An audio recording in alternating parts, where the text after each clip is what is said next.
எல்லாருக்கும் வணக்கம். இந்திய அரசியல் சாசனம் நம்ம தமிழ்நாட்டில் இருக்கிற எல்லாருக்குமே கொடுத்துருக்கிற உரிமையில் ரொம்ப ரொம்ப முக்கியமானது ஓட்டிங் ரைட், வாக்குரிமை.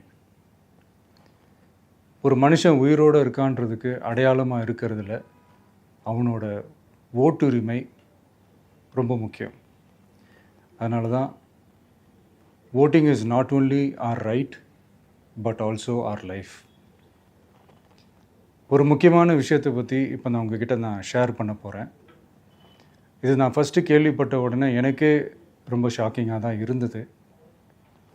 இப்போ நான் பேசிகிட்டு இருக்கிற இந்த நேரத்தில் தமிழ்நாட்டில் இருக்கிற நம்ம யாருக்குமே ஓட்டு போடுற உரிமையே இல்லைன்னு சொன்னால் நம்புவீங்களா? நான் நீங்கள் உட்பட யாருக்குமே அது இல்லை. நான் பயமுறுத்துறேன்னு நினைக்காதீங்க, அதுதான் நிஜமும் கூட. கொஞ்சம் ஏமாந்தால் நம்மளை மாதிரியே இன்னும் லட்சக்கணக்கான பேருக்கும் இதே நிலைமை தான். ஓட்டு போடுற அந்த உரிமையே இல்லாத மாதிரி ஒரு நிலைமை வந்தாலும் வரலாம்.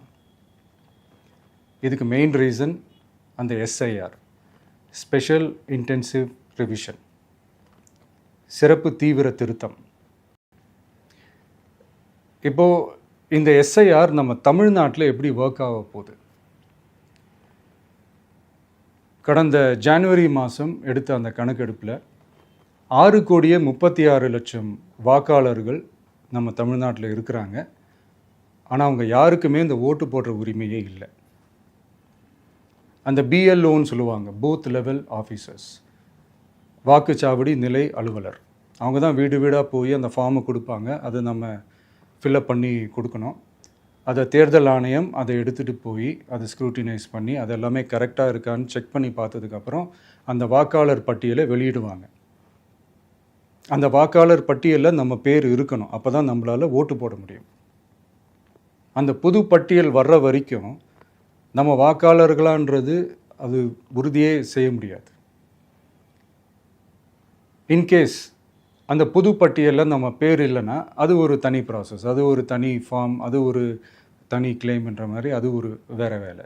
ஸோ இந்த மாதிரி நிறையா சிரமங்கள் குழப்பங்கள் இருக்கிறதுனால மக்களுக்கு இது மேலே ஒரு கன்ஃபியூஷன் ஒன்று இருக்குது. இது என்ன வெரிஃபிகேஷனா இல்லை ஒரு மறைமுக ரீரெஜிஸ்ட்ரேஷனா இல்லை இது ஒரு நியூ ரெஜிஸ்ட்ரேஷன் மாதிரியே தானா அப்படின்ற மாதிரி நிறைய கன்ஃபியூஷன் இருக்குது. அவங்க செய்ய வேண்டியதெல்லாம் ஒன்று தான். இந்த மாதிரி வீடு வீடாக போய் அந்த எனிமரேஷன் ஃபார்ம் நம்ம ஃபில்அப் பண்ணி கொடுக்கும்போது அதுக்கான அக்னாலேஜ்மெண்ட்டை அந்த பிஎல்ஓ அந்த ஆஃபீஸர்கிட்ட இருந்து நீங்கள் வாங்கிக்கணும். அது ரொம்ப ரொம்ப முக்கியம். இது நான் சொல்கிறது வாக்காளர் பட்டியலில் ஆல்ரெடி உங்கள் பேர் இருக்கிறவங்களுக்கு நான் சொல்கிறேன். இப்போ புது வாக்காளர்கள், ஃபஸ்ட் டைம் ஓட்டர்ஸ், அவங்களுக்கு ஃபார்ம் 6ன்னு ஒன்று இருக்குது. அதை நீங்கள் ஃபில்அப் பண்ணி நீங்கள் உங்கள் ஏரியாவில் இருக்கிற சம்மந்தப்பட்ட அந்த உங்கள் அலுவலகத்தில் நீங்கள் டைரெக்டாகவும் சப்மிட் பண்ணலாம், இல்லை நீங்கள் ஆன்லைன்லேயும் சப்மிட் பண்ணலாம். அப்படி ஆன்லைனில் நீங்கள் சப்மிட் பண்ணிங்கன்னா அதுக்கான ஸ்க்ரீன்ஷாட்டை எடுத்து வச்சுக்கோங்க. ஃபோனில் மெசேஜ் வரும், அதை சேவ் பண்ணி வச்சுக்கோங்க. அப்ராடில் இருக்கிறவங்க கூட அந்த எஸ்ஐஆர் ஃபார்மை டவுன்லோட் பண்ணி நீங்கள் அதை ஃபில்அப் பண்ணி சப்மிட் பண்ணலாம். அதுக்கான அக்னாலேஜ்மெண்ட்டை வாங்கி வச்சுக்கோங்க.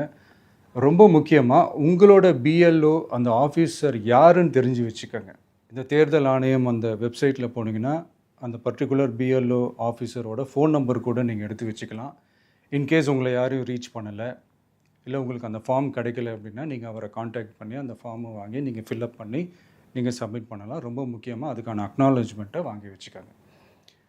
இது எல்லாமே சரியாக செஞ்சாலும் இந்த எஸ்ஐஆர் மேலே சில டவுட்ஸ் இருக்குது. அது என்னென்னா, இந்த 6,36,00,000 வாக்காளர்களுக்கு ஒருத்தர் விடாமல் இந்த ஒரே மாதத்துக்குள்ளே எப்படி எல்லாருக்குமே அந்த ஃபார்ம் போய் ரீச் ஆகும்? ஒன்று. ரெண்டாவது, நீங்கள் வரும்போது வீட்டை பூட்டிட்டு வேலைக்கு போயிட்டு என்ன பண்ணுறது? இப்போ நீங்கள் வருவீங்கன்றதுக்காக வேலையெல்லாம் விட்டுட்டு வீட்டுக்குள்ளேயே உட்காந்துட்ருக்கணுமா? ஸோ இதில் மெயினாக பாதிக்கப்பட போகிறது உழைக்கிற மக்கள், ஏழைகள், வேலைக்கு போகிற பெண்கள். இவங்களுக்கு யார் கரெக்டான அந்த பதில் சொல்ல போகிறது? ஒரு நியாயமான எஸ்ஐஆர்னால் என்ன நடக்கணும்? இப்போது இறந்து போனவங்களை மார்க் பண்ணி அதுலேருந்து டிலீட் பண்ணணும். இப்போ போலி வாக்காளர்கள் இருந்தாங்கன்னா அவங்கள மார்க் பண்ணி டிலீட் பண்ணணும். இப்போ ஆல்ரெடி ஓட்டு இருக்கிறவங்களுக்கு எதுக்கு இந்த ரெஜிஸ்ட்ரேஷன் என்ற பேரில் இவ்வளவு குழப்பங்கள் அப்படின்றது தான் எங்கள் கேள்வி. இப்போ புதுசாக வர வாக்காளர்களையோ இல்லை ஓட்டு இல்லாதவங்களையோ சேர்த்தா பத்தாதா? இப்போ ரீசெண்டாக நடந்த இப்போ எலெக்ஷன் 2021, 24 எப்படி எல்லாருமே ஓட்டு போட்டோம்?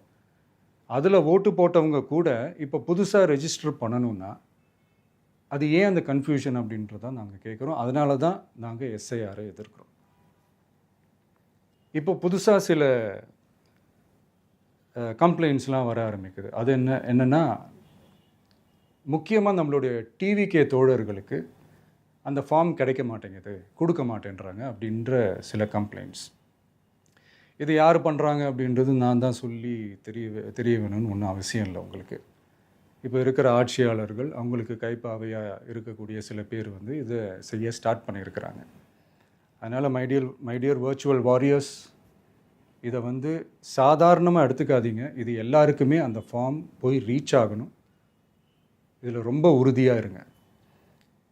அதையும் மீறி உங்களுக்கு அந்த ஃபார்ம் கிடைக்கலன்னா இருக்கவே இருக்கும் ஆன்லைன். தேர்தல் ஆணையம் அந்த வெப்சைட்டில் போய் அந்த ஃபார்மை டவுன்லோட் பண்ணி நீங்கள் ஃபில்அப் பண்ணி சப்மிட் பண்ணலாம். உங்கள் வீட்டில் இருக்கிறவங்களுக்கு நீங்கள் செஞ்சு கொடுங்க, பக்கத்து வீட்டில் இருக்கிறவங்களுக்கு செஞ்சு கொடுங்க, தெரிஞ்சவங்களுக்கு, தெரியாதவங்களுக்கு, பழகினவங்களுக்கு, பழகாதவங்களுக்கு எல்லாருக்குமே நீங்கள் தயவு செஞ்சு கொடுங்க. அண்ட் ரொம்ப முக்கியமாக நம்ம ஜென்சி கிட்ஸ், நம்ம ஃபஸ்ட் டைம் ஓட்டர்ஸ், நம்ம புது வாக்காளர்கள், நம்ம நண்பா நண்பிகள், அவங்க ரொம்ப கேர்ஃபுல்லாக இருக்கணும். நான் ஆல்ரெடி சொன்ன மாதிரி உங்களுக்கான ஃபார்ம், அந்த ஃபார்ம் நம்பர் 6, அதை கரெக்டான டீட்டெயில்ஸோட கரெக்டான உங்கள் டாக்குமெண்ட்ஸை வச்சு அதை சப்மிட் பண்ணுங்கள். ஏன்னா வரப்போகிற தேர்தலில் நீங்கள் தான், அந்த ஜென்சி வாக்காளர்கள் தான் மிக முக்கியமான ஒரு ஃபோர்ஸ் அப்படின்றது எல்லாருக்குமே தெரிஞ்ச ஒரு விஷயம். அதனால் உங்களை டிஸ்டர்ப் பண்ணுறதுக்கு, உங்கள் பேரை அதில் இன்க்ளூட் பண்ணாமல் செய்கிறதுக்கு என்னென்ன வேலைகள் செய்யணுமோ, என்னென்ன தில்லுமுள்ளு வேலைகள் செய்யணுமோ எல்லாமே அவங்க செய்வாங்க.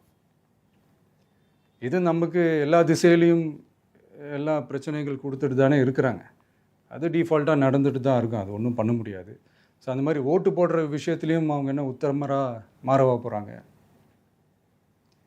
இப்போ நான் சில மீட்டிங்ஸ்லலாம் ரிப்பீட்டடாக ஒரு விஷயம் நான் சொல்கிறேன்ல, 2 பேருக்கு நடுவில் தான் போட்டி அப்படின்ட்டு.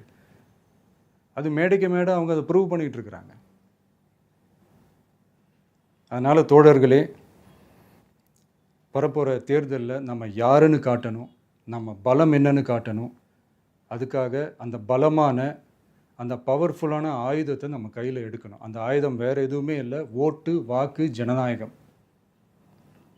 அது இருந்தால் தான் நம்ம அந்த வெற்றியை நோக்கியே நம்மளால் பயணிக்க முடியும். தமிழ்நாடே அந்த வாக்குச்சாவடி முன்னாடி திரண்டு நிற்கணும். அதை பார்த்துட்டு தமிழ்நாடே தமிழக வெற்றி கழகமா, இல்லை தமிழக வெற்றி கழகம் தான் தமிழ்நாடா அப்படின்ற மாதிரி இருக்கணும். வீடுன்னு ஒன்று இருந்தால் தான் ஓடு மாற்ற முடியும்னு அறிஞர் அண்ணா அவர்கள் சொல்லியிருக்கிறாங்க. அந்த மாதிரி ஓட்டுன்னு ஒன்று இருந்தால் தான் இந்த நாட்டையே காப்பாற்ற முடியும். அப்புறம் இன்னொரு முக்கியமான விஷயம், அந்த எனிமரேஷன் ஃபார்ம் நீங்கள் ஆன்லைனில் நீங்கள் ஃபில்அப் பண்ணும்போது அதில் ஒரு சில ப்ராப்ளம்ஸ் வர்றதுக்கு வாய்ப்பு இருக்குது. அது உங்களுடைய ஓட்டர் ஐடியில் இருக்கிற உங்கள் பேரும், ஆதார் கார்டில் இருக்கிற பேரும், அந்த ஸ்பெல்லிங், இனிஷியல்ஸ் எல்லாமே ஒரே மாதிரி இருந்தால் தான் அது அக்செப்ட் ஆகும். இல்லைன்னா அக்செப்ட் ஆகாது. அது கொஞ்சம் கேர்ஃபுல்லாக பண்ணுங்கள். அது கொஞ்சம் யூசர் ஃப்ரெண்ட்லியாக இருக்கலாமேன்னு கேட்டதுக்கு அதெல்லாம் முடியாது, அதுக்கெலாம் வாய்ப்பு இல்லை, அதுக்கெலாம் ஆளுங்க இல்லை, பண்ண முடியாதுன்னு ரிப்ளை பண்ணிட்டாங்க. ஸோ அதனால் மைடியர் டிவிகே தோழர்களே, மைடியர் ஜென்சி படை பலமே, உஷாராக இருங்க, கான்ஃபிடெண்ட்டாக இருங்க. நல்லதே நடக்கும். வெற்றி நிச்சயம். மீண்டும் சந்திக்கும் வரை நன்றி, வணக்கம்.